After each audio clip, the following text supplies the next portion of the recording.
Good afternoon, everybody.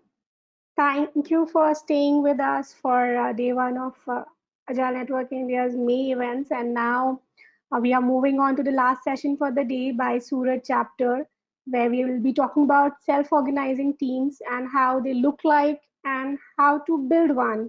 And we have Bhavin Gajjar, who is an Agile coach at InnoPat Solutions LLP, to share his experiences around the same. And before we begin with the session, I would like to thank Innovation Roots, which is a leading consulting and training service provider, helping organizations to achieve business agility and beyond. It is one of the leaders and pioneers of niche publishing services and well known for content collaboration with global thought leaders, authors, and creators. For more details, you can log on to www.innovationroots.com. And we are also thankful to our sponsor, Agile, which is a product offering from Tata Consultancy Services Limited. It is a purely cloud based enterprise agile planning tool along with DevOps capabilities. Enterprises can use Agile to adopt agile practices or scale across multiple Scrum and Kanban teams using enterprise scaling frameworks such as SAFe, Disciplined Agile, LESS, and more. I request everybody to keep their microphones muted because there's some background disturbance there. Thank you so much. You can try out Gile for free for up to 20 users for 30 days by signing up at gile.io or reach out to us for any inquiries or exclusive product demo.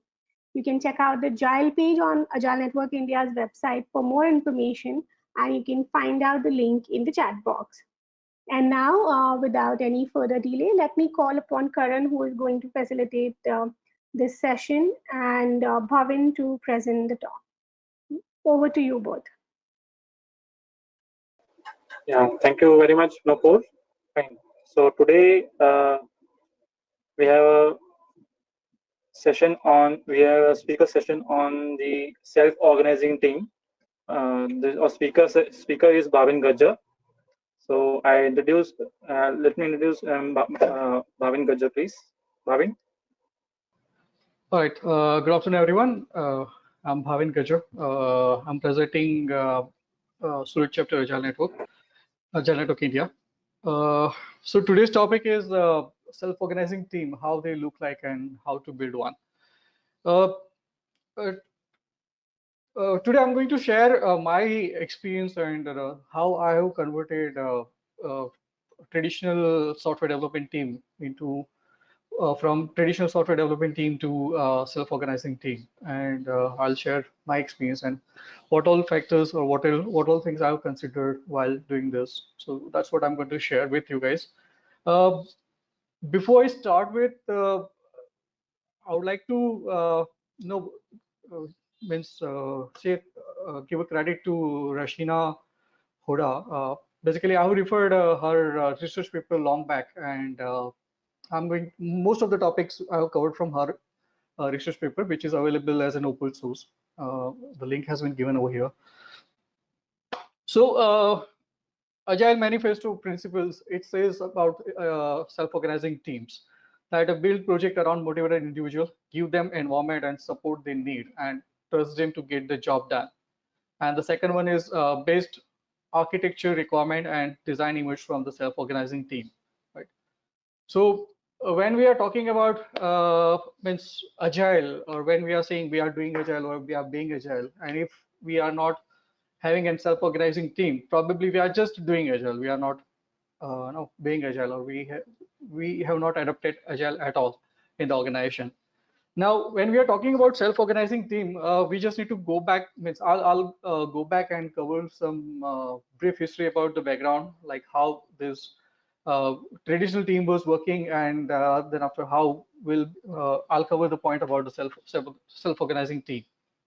So look at the history, like industry revolution in 1970s, 1980s, the industry revolution happened, and the chemical, chemical industry, medical industry, healthcare and medical, automobile, all in they evolved during the 1970s, 1980s, and IT, emerged at the later stage. And we started following the practice which we have followed with all other industries, that is a process driven approach, wherein a process was given importance instead of the people or the resources, human resources. While in IT, the people are the assets for assets. Like we are dealing with the people's brain, right? So that's where practices were failing. Sorry, processes were failing. Like we know the waterfall model, the great waterfall model, which we are using nowadays also, right? Wherein we have a fixed cost and fixed budget kind of project. So that in that case, mostly we are following the waterfall project, or probably we go with the spiral model, right? Now, the problem with both this model in terms of team and the communication channels.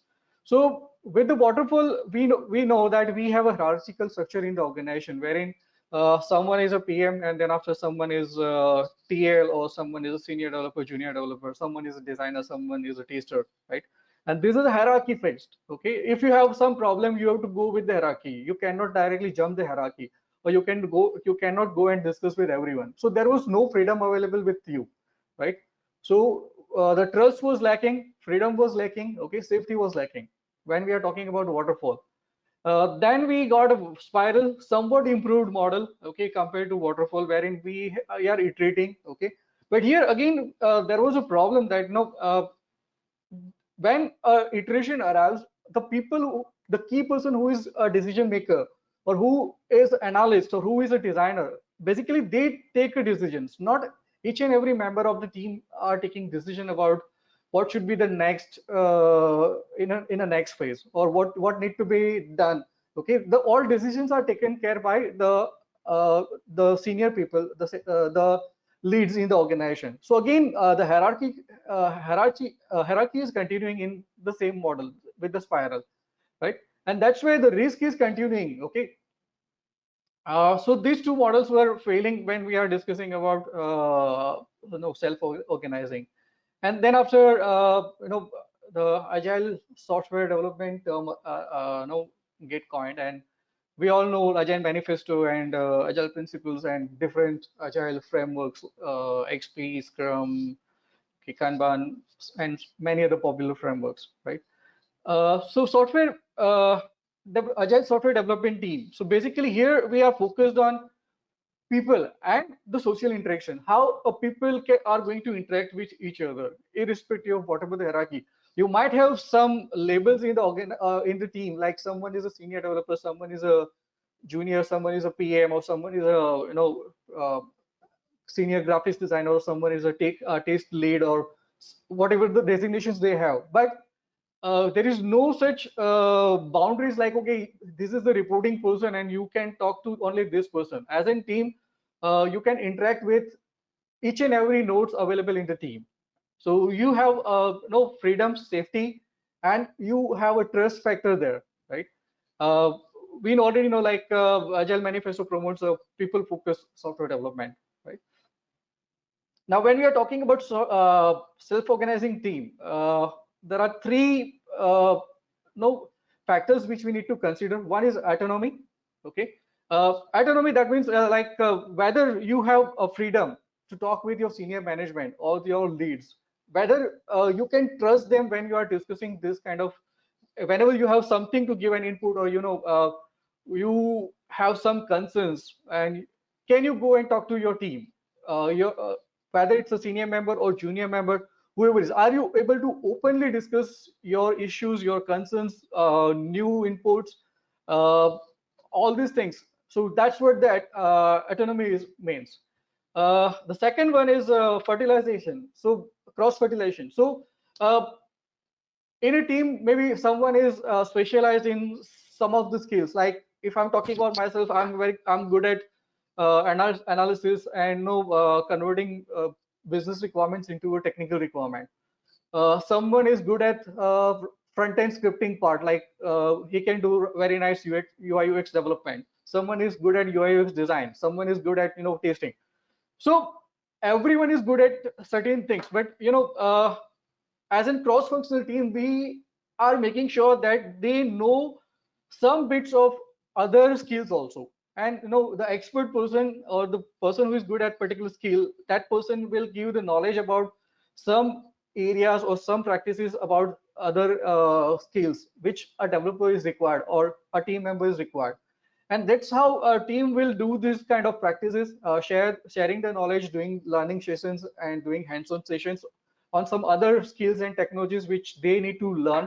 Okay, and that's how they are achieving the cross functionality. Okay, I'm not saying that everyone should be cross functional, like a developer should know the designing, a designer should know testing. No, it's not like that. But if a developer is there and if some css need to be changed, he should be able to do it without having help of designer.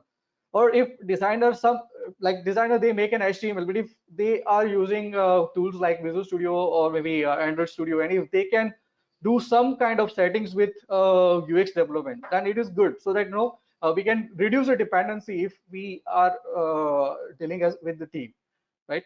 And the third factor is self transcendence, right?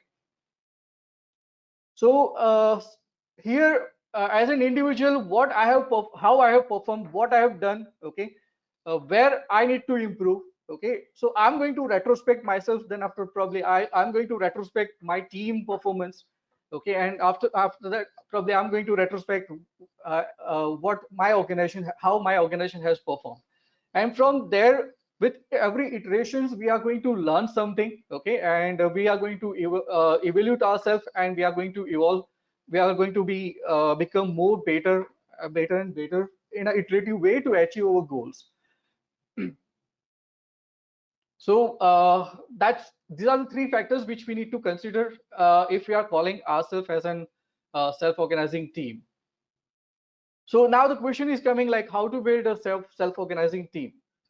So when we are discussing about self-organizing team, we need to consider roles, which all roles are involved in self-organizing team. Second is which all practices are done by the self-organizing team, and the third one is which all factors are affecting to the self-organizing team. Okay. So everyone knows that we have roles like someone is a PM, someone is a Scrum Master, someone is a PO, someone is taster, or someone is just a developer. But here the roles which I'm going to share with you, these roles, it's not mandatory that you label these roles to someone. Okay, these roles can be played by anyone in the team.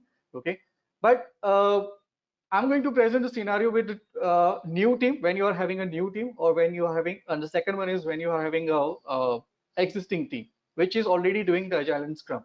So in this kind of scenarios, how you're going to, which the roles are going to play which kind of role. That's what I'm going to present in the next scenario. Next slide.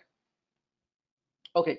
So very first role we have is a mentor. So the mentor, usually if it is a new team, so Agile coach plays a role of a mentor. If it is existing team, then anyone can do it. So what mentor does? He actually does, he guide and support the each and every individual in the team as well as in the organization. What he guides, he is guiding about Agile methods. Okay, he's making sure that whatever this Agile methodology or framework which we have selected for the project management activity, we are following the processes and practices which is defined by the organization or which is followed by the industry. Okay, and he makes sure that team is aligned with their goal, that is to become a self-organizing team, and whatever the practices which we are going to do as in self-organizing, so he will do the mentoring for that. Mostly Agile coach is going to do that. Okay, he is going to interact with the team as well as deal with the management people as and when required. Okay. Next one is a coordinator. So here a coordinator actually he deal with the customer for knowing the customer expectations and and coordinate with the team and brief about the customer expectations. Again here, if it is a new team, then probably the Agile coach or BA or maybe a developer can do it. Okay, or if it is existing team, then anyone can do this. Okay. The next one is a translator. Okay, here actually what happens is a role required to have both level of knowledge, that is a business knowledge as well as some technical bits of knowledge. Okay, mostly a BA does this kind of role in the organization, or maybe a team lead kind of profile has who has got no a vast experience on the development front, and now he is taking care of functional part also, wherein he is converting a functional requirement into a technical requirement for the developer. Because most of the time it happens that when we are discussing the user stories and acceptance criteria, probably developers are not able to identify what exactly need to be done as in technical, right? So that's where a BA or maybe a tech lead, he is going to play a role. He will convert the customer requirement, functional requirement into a technical task. Okay, like when we say that we need to perform customer management, let's say. So probably for the dev guy, it is something like create customer, edit customer, delete customer, list customer with the search and edit, or enable disable customer, something like that, right? So this probably a junior developer cannot do it. Okay, we need a specific person, uh, maybe a TL or a BA, who can help you to define a technical task for the system which we are developing. Okay, next version is a champion one. Okay, basically this champion, he take care of as and when if team is required any kind of support in order to become a self-organizing team. So that time the champion is going to play a role. He will share his experience or what industry is doing, and get the support from the management. I'll cover this topic later on when we'll discuss the factors, right? So that time you will get to know like how champion is dealing with the senior management. So basically here agile coach is coming into the picture, and if it is existing team, then probably anyone can do it. One example, like let's say a team required learning on some soft skill, right? Because team is doing a communication with the client, but they are not confident to deal with the client, right? So probably we need to arrange someone who can give training on the soft skills, right? So the champion, that person will go and approach to the senior management and do the discussion that, hey, we are doing Scrum, we are having a team directly doing communication with the client, but they are not doing communication with the confidence. So can we have someone who can give a training on soft skills or communication skills and all, and is helping to hire someone for a training. He get you a training, right? So champion person will use his experience and convince senior management or to get you the support, right? Next one is a promoter. So again, agile coach can be a promoter if it is a new team, or if it is existing team, then anyone can play the role of promoter. So basically, promoter is going to get involved customer, okay, and just make sure that okay, customer is getting involved and doing a communication with the team, and making sure that customer is also understanding the agile, okay.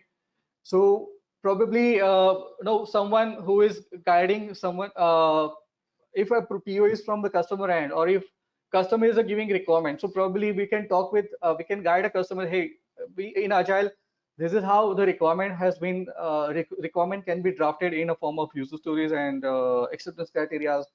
uh, yeah, it is not mandatory that everyone should follow the user stories and acceptance criteria, but in a some way, like if you are following some practice, then maybe you can talk to the customer that this is what this is how we want a requirement from you, or maybe you follow a particular pattern and we will follow your practices, so that we achieve efficiency. Okay, so that's there. And the last one is a terminator. Like in most of the organization, uh, agile coach or maybe a senior management person does this kind of role, wherein we are observing team members, how they are performing, how they are contributing in a team, right?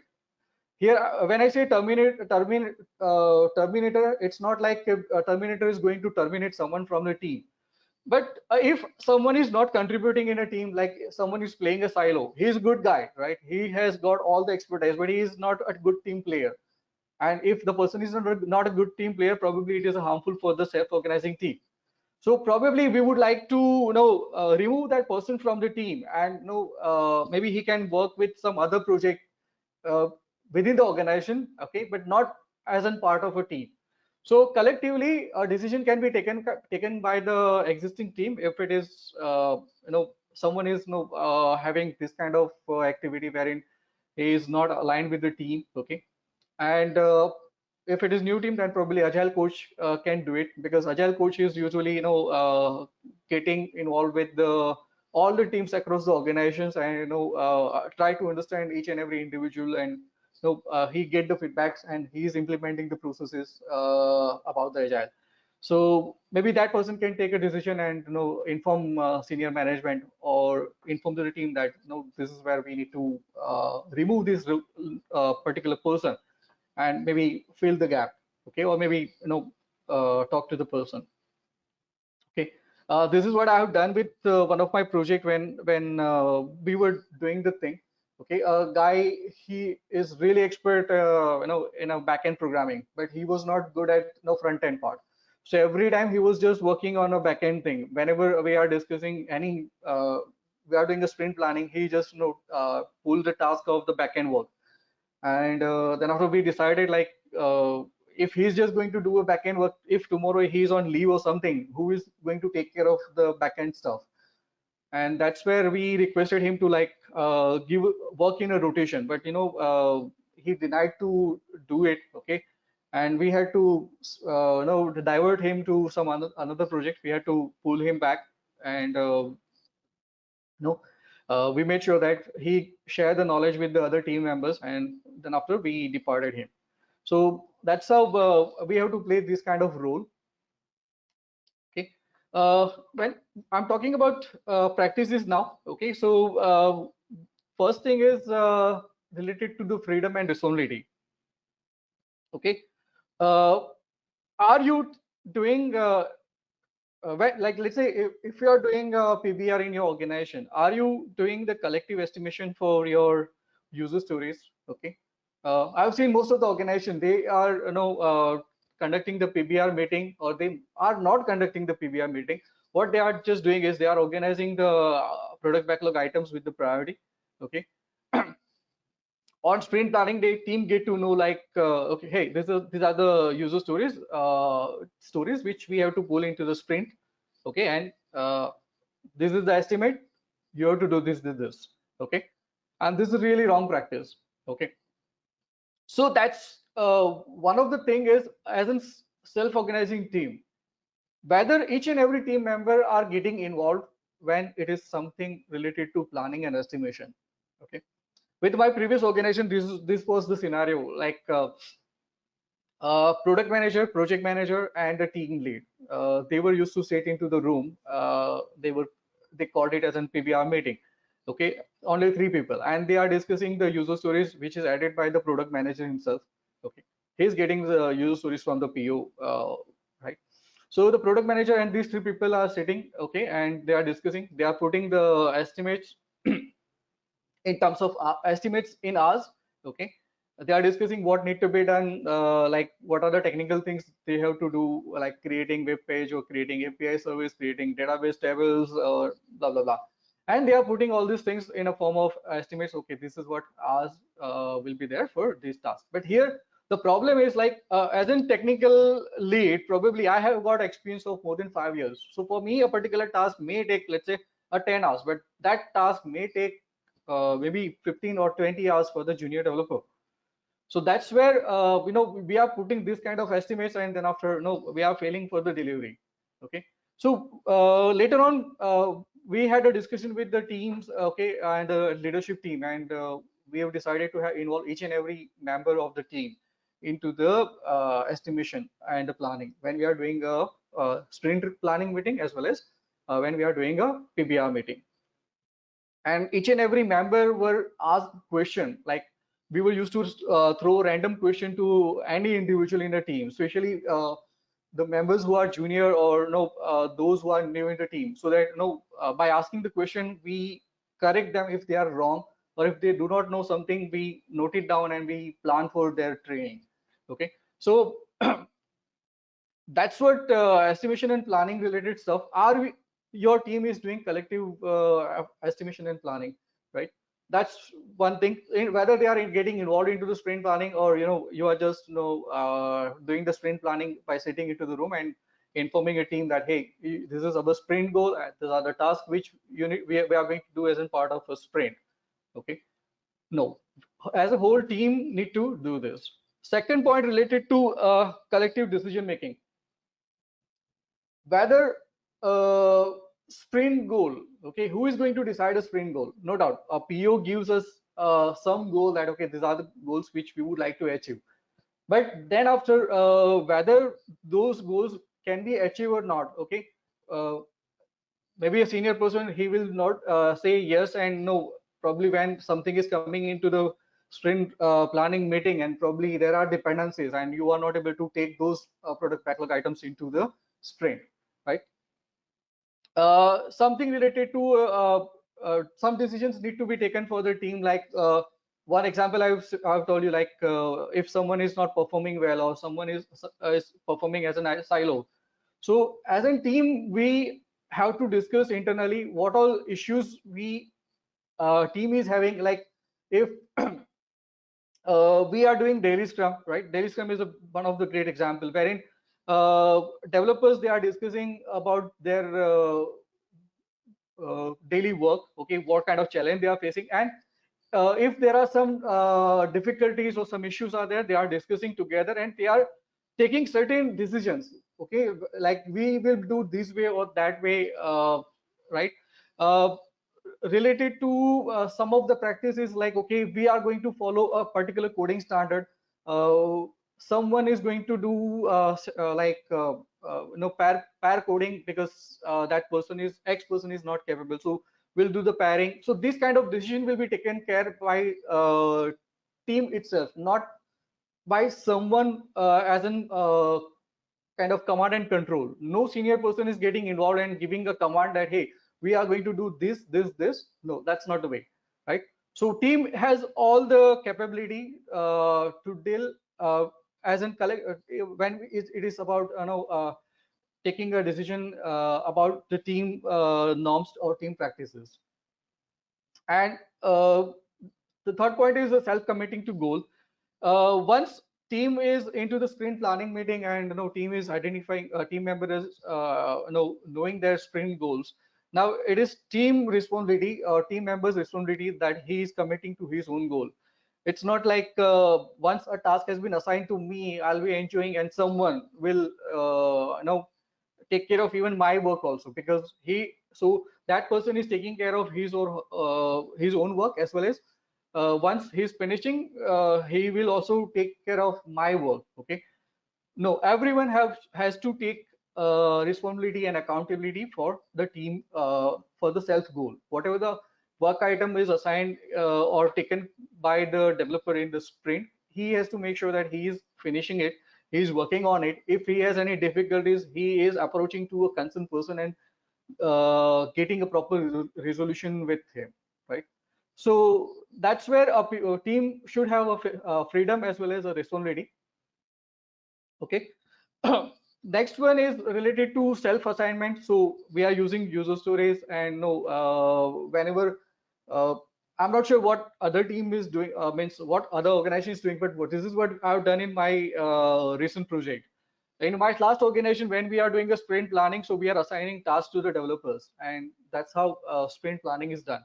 But here what I did is, like, I have a product backlog available, means a sprint backlog available with me. Whoever is available, that person is picking up the next available task. Once a task is done, he will go to a board, he will pick up the user story for him to work on. So this will eliminate the dependencies, and it will give you freedom. Anyone is working on anything, so that every team member is aware about what is happening into the system. Okay, and it will not happen like, okay, some of the story will remain idle because the person is engaged with something, and no, it is taking more time.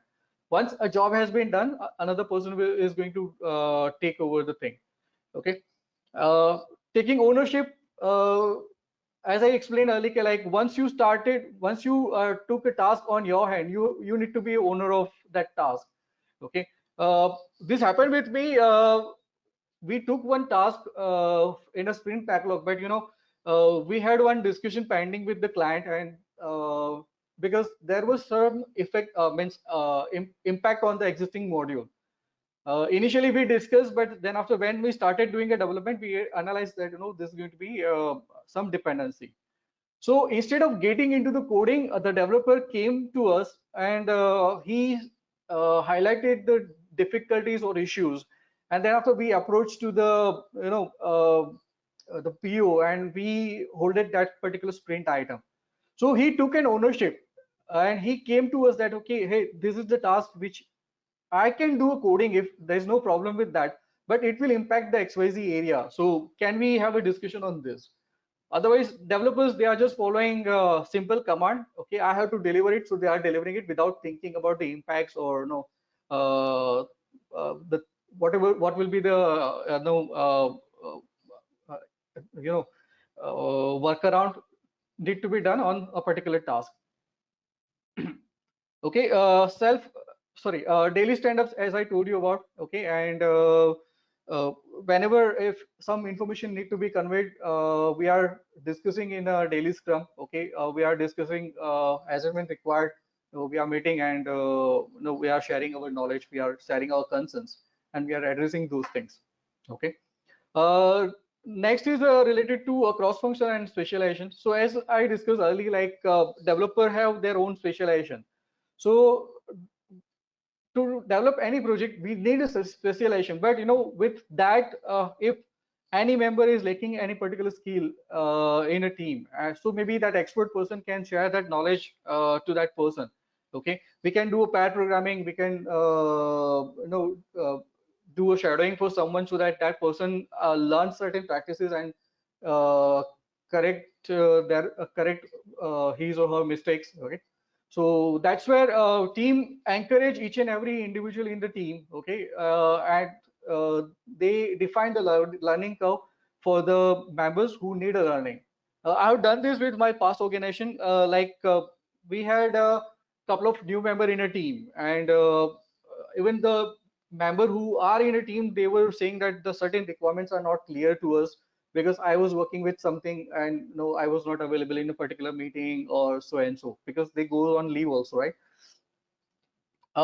There the scenario was like we had one legacy product which was live, and we were doing a new product development. So uh, the developers who are working on a new product development, they are giving support for the legacy system also, and that's where we had a gap.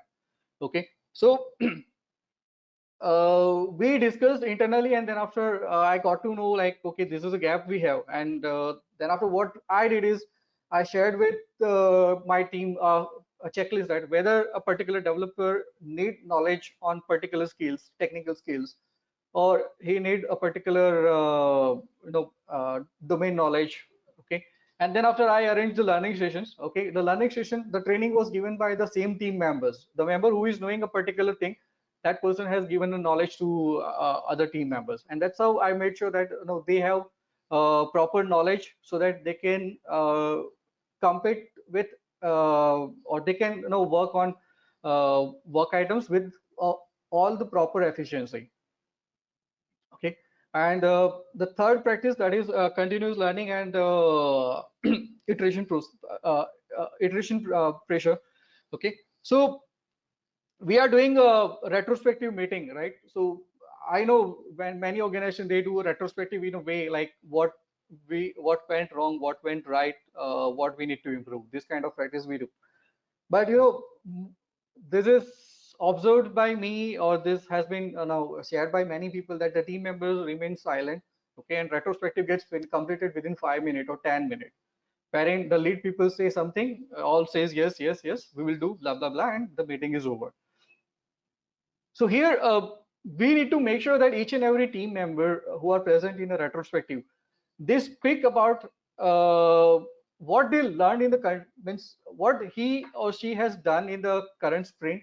Okay, where he or she think that he or she need to improve, or maybe then after probably uh, same person can say something about the team where a team has done something good. So appreciation on any team members or some other or a whole team. Then after appreciation about if the team requires any improvement, so discuss about that.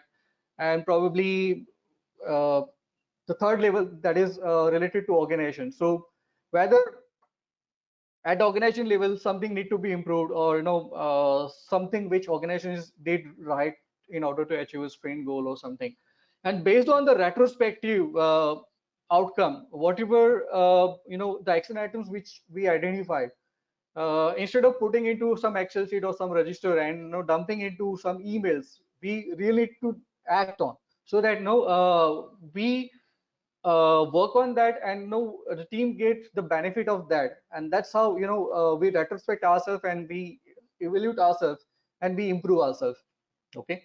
As I mentioned earlier, like we can do a pairing if it is required for the self improvement. Okay. Or we can arrange learning sessions or learning activities during the sprint, or maybe after a sprint. Okay. So these are the practices which a self-organizing team need to follow. Okay. uh, this it shows the dependency between the practices. Okay, I'm going to skip this. And next topic is related to factors. So which are the factors are going to influence self-organizing team? Okay, so very first is organization culture. Okay, many organizations, they says we have very good culture, or we would like to achieve a culture like a Google, but practically they are like in this pandemic, I have seen that you are doing, whether you have logged into the system or not, so you're in out, you have to log, you are being traced over some tracker tools, right? And we say that, yeah, we have very nice culture, right? I'm not against this, but this is a factor of a trust. Okay, so when we are talking about culture, do you have openness within the organization? Can you go to your you know company's owner and talk about your issues, or where you want some help? Or can you go to your reporting manager, or even HR or some other person, and go and discuss your concerns? Okay, do you feel safe in your organization? Okay, we talk about psychological safety and all those terms. So are you safe in the organization? Is your RM or your owner or your PM or XYZ lead trust you or not? Okay, that's where the culture come into the picture. So agile coach, or person who is hired to implement agile processes, okay, that person has to coach the organization leads and HRs and management team, that hey, this is what the culture we need to adopt if we want to go for if we want to become a self-organizing team, agile team. Okay. uh, Next point is related to negotiating contract. Okay, now here something related to project management is coming into the picture. Like if you have a project which has a fixed budget and uh, fixed duration, and if you're trying to deal with in agile way, probably you are doing a wrong thing. Okay, in agile, if you are trying to follow agile, very first thing is you are addressing changes, right? And whenever the change is getting introduced, it is going to cost in terms of money, in terms of time. So the people who are dealing with the client when they are finalizing the project, okay, or when they are preparing the product roadmap, so that time they need to deal with the management or with the client, that if we are doing in agile way, probably we need to have some flexibility in terms of time and money. Okay, recently, like I work with one of the Fortune 500 organization in India. My very first project was with them. We executed this project in a waterfall way. Project was of 6 months. Okay, and no, we started dealing in a Scrum way, like we were used to do a daily stand up and blah blah blah. But the feedback loop was missing in that. And finally, when we completed our milestone one, okay, and we shown to client, and that's after that client users started using, and I started getting the feedback. And practically the project, which was of 6 months, it took almost 1 year. Okay, course remain as is. Okay, because I was bound with a particular agreement that this is the proposal of this project, this is going to be the commercial. Okay, but I had to finish it. I had to address all these issues, all those changes which a customer was suggesting. So the next project, when I started with them, I proposed them in an agile way. I said like, we'll be dealing in a sprint way, 2 week sprint, and I'll be selling you, let's say, 40 sprint. Whatever your project roadmap is there, product roadmap is there, I'll be able to achieve whatever within 40 weeks. That's what you will be paying to me. After that, again, we will review what is remaining or whether we have covered it or not. And again, we will discuss about buying more sprints.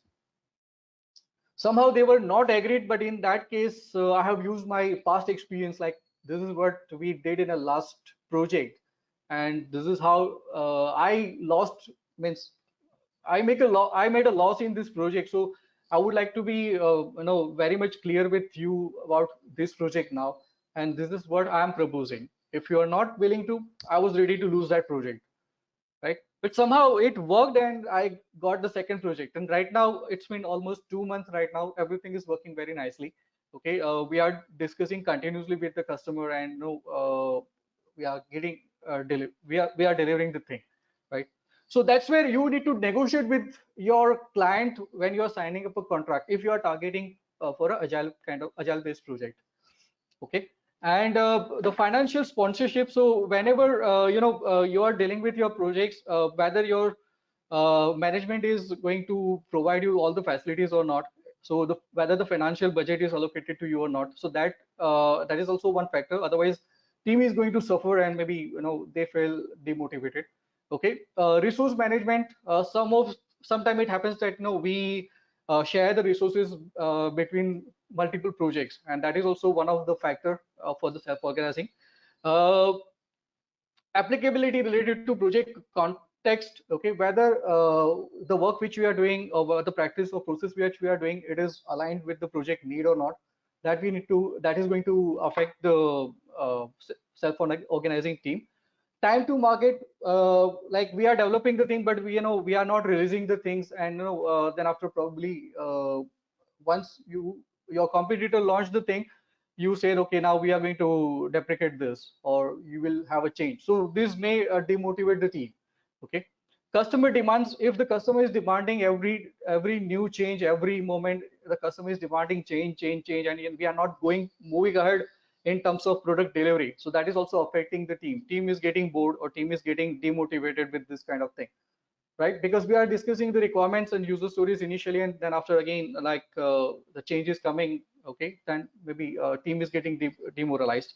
Okay, process improvements. If we are doing certain scrum processes, but like, we are doing scrum fall, and then after we start doing a scrum, and again, some of the lead who are traditional software developer, who have that traditional software development experience, and they continuously thrive about the practices which you are doing as an agile practices. Okay, so they have to understood, and they need to be coached. Okay, otherwise they will speak some negative thing about those things, and probably the member in a team also getting affected with this. Okay, gathering the clear requirement. Okay, so when we are discussing with the customer, maybe customer is giving one liner or two liners, and that time we need to get into discussion with the client and gather the proper requirement, a detailed requirement, so that we cover all the possible part of the development. Prioritizing the requirement. If the product backlog is not prioritized, probably you will end up with developing something, or you won't be able to develop something, and whatever you developed, it is not as per the client need, and probably you will delay the delivery. So that is also one of the factors. Securing feedback. Client feedback is required. Okay, if we are not getting a feedback from the client, probably the changes will come at the later stage, and you won't be able to deliver the product. Okay, you won't be able to deliver the increased value of the product. So that is also one of the factors. You need to have continuous feedback from the client. Changing mindset. So as I say, like, we need to change our mindsets, like from traditional development team to a self-organizing team. And whatever the role I have explained, whatever the practices I have explained, we need to adapt those into our day-to-day life. Changing priorities. We define the sprint backlog, okay, and we started the sprint, but suddenly PO is coming that and saying that okay, the priorities has changed. Okay, if this is happening again and again, probably the team is not going to be motivated to work as an self-organizing team. Story owners. So we need to take ownership of this story. Someone from the team need to take ownership of story, so that if a PO is not available, then that person have the knowledge about the story and can give the knowledge to the team. If the PO is not available every time and if no one is taking ownership of the story, probably team is not going to have inputs on time, and that is going to affect the team. Okay. Demos, in a sprint review meetings, you need to give a demo, and making sure that you showcase to the PO and the customer that this is what we have done, these were our assumptions, and now can you validate this, whether this is as per our as per your expectation or not. If it is not, get the feedback, get it implemented in upcoming sprints. Okay. If if demos are not done, again it is going to cause a problem. E-collaboration. So whatever the collaboration tools we have, we need to use those tools. Okay. If we are not using those tools and tomorrow someone says this was not communicated, so this kind of discussion also cause a problem when we are dealing with the self-organizing team. So these are the factors we have for the which is affecting the self-organizing team. Okay. These are the three role practices and the factors which we need to consider when we are saying when we are preparing the self-organizing team. Okay, with this, I've completed my session. Now we can open up for the Q&A. Yeah, thank you, Bhavin. Thank you very much for this session. We have one question. Let me please. Yes. There's a question from a person named developing members does not want to do test automation. How will you handle this situation, as this behavior is a roadblock for the team to become self-organized? Okay. So Can you please as I throw said, your like sorry. So as I said, like some of the team members, they are maybe taster, like in my ex organization, the tasters, they are very keen to learn the automation, but there was a blocker from the lead, that the taster lead, that you don't need to learn the automation and so and so. Here it's a reverse situation. Like as in team, we want to introduce automation, but some people, the manual testers, like they are saying no to going for forward with the manual test, sorry, automation. Maybe they have some fear about, like if we will go with the manual testing will be by the tools, so probably we'll lose the job, or they are not able to learn a new thing. Okay. So if someone is not ready, we need to explain our concern, why we want to implement automation. Okay. And we need to make sure that that person, if he is not knowing the automation, are we going to arrange a training or not? I've seen many organizations, they say go for this certification or that certification, but practically organization is not paying to that.